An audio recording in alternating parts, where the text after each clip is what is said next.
Nouveau mois et toujours le mercato financier, un mercato diffusé en exclusivité sur les comptes LinkedIn et YouTube des plus encore.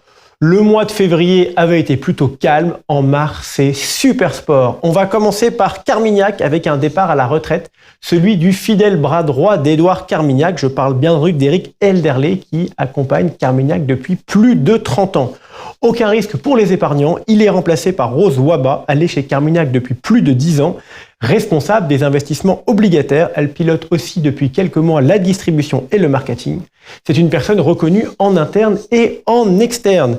Carmignac toujours avec un autre départ, celui de David Holder. Il est remplacé par Christopher Barrett qui reprend les rênes et la stratégie de Carmignac Investissement ainsi que la poche action de Carmignac Patrimoine. Autre société de gestion, Apicil AM, qui se dote d'un nouveau directeur général, Jean-Yves Parmentier, qui s'occupait auparavant de l'audit interne. On change de maison pour aller chez Ophi Asset Management. Bertrand Conchon prend du galon, figure bien connue du monde des CGP. Il vient d'être promu directeur commercial adjoint, courtier et CGP. Asset Management toujours, mais cette fois d'un côté immobilier, Intergestion REM renforce son organisation avec une promotion interne. Anna Kleib, qui était auparavant gérante de fonds, devient la directrice de la stratégie. APECI, organisme bien connu de tous, renouvelle son conseil d'administration et sa présidence.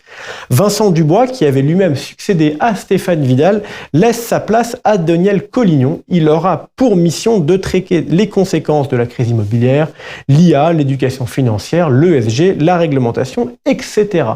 Daniel Collignon qui rejoint aussi Selensia en tant qu'administrateur. On avait annoncé son départ de l'OREP, on peut désormais annoncer son arrivée. Catherine Orlac rejoint Harvest. Elle sera directrice technique du centre de formation professionnelle en conseil patrimonial. Un passage donc de l'associatif au privé. Un autre départ, celui du DG de France Assureur, Franck Levallois, mais on peut annoncer son arrivée, sa nouvelle destination. Il prend la direction d'Aon France. On a aussi retrouvé Stéphane de Kellen, figure bien connue des CGP. Il a cofondé AdvisorLink. AdvisorLink, qu'est-ce que c'est? C'est une plateforme digitale de remédiation commerciale pour les assureurs, les banquiers et les distributeurs d'épargne. Enfin, je vais me prétendre journaliste et donc vous parler d'un confrère, Cédric Decoeur, qui était connu de tous.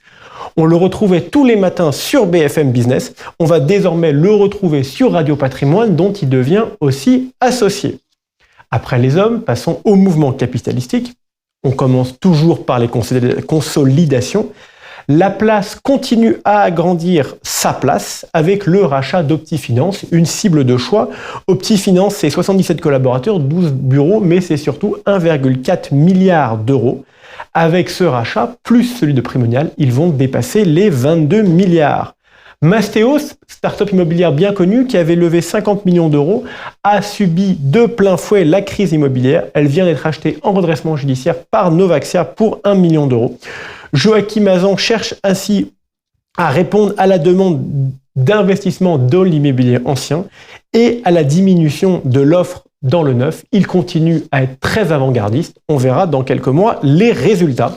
Je peux vous annoncer une autre nouvelle chez Novaxia. Il va aussi pouvoir profiter du retour de Mathilde Krieger qui vient d'annoncer sur LinkedIn son retour après son congé maternité et la naissance de ses 2 jumeaux. Autre moment de consolidation avec Fluence, le family office présidé par Jérôme Tordeau qui fait de la croissance externe. Ils viennent de racheter HSC Finance, une société présente à Paris et à Nantes. Ils peuvent ainsi rajouter 450 millions d'actifs conseillés aux 1,2 milliard de Fluence.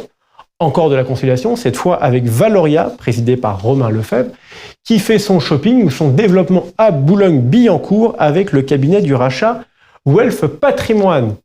Partons très loin de Boulogne et partons en voyage en Inde avec un nouvel acteur qui se lance en France, la société de gestion White Oak Capital, qui est spécialiste de l'Inde et des marchés émergents. Elle ouvre un bureau à Paris avec le recrutement d'un ancien d'Amundi, David Mecklé, qui sera directeur général. Enfin, on va partir sur une note beaucoup plus légère et beaucoup plus sportive. Si vous voulez faire du bien tout en faisant du sport, je vous conseille un événement 35 km à courir sur 2 jours, 1500 mètres de dénivelé positif. C'est la 5e édition du défi Amiral Gestion. Je lance bien entendu le défi à Jean-François Filiatre de le faire. Il pourra rejoindre Benjamin Biard et Nicolas Moutet. Enfin, le décès de l'un des pères fondateurs de la profession, Bruno de Guibon, a été dans les années 80 l'un des premiers CGP, l'un des premiers à prendre le virage de l'indépendance dans le monde du conseil et de la gestion de patrimoine. Il vient de nous quitter.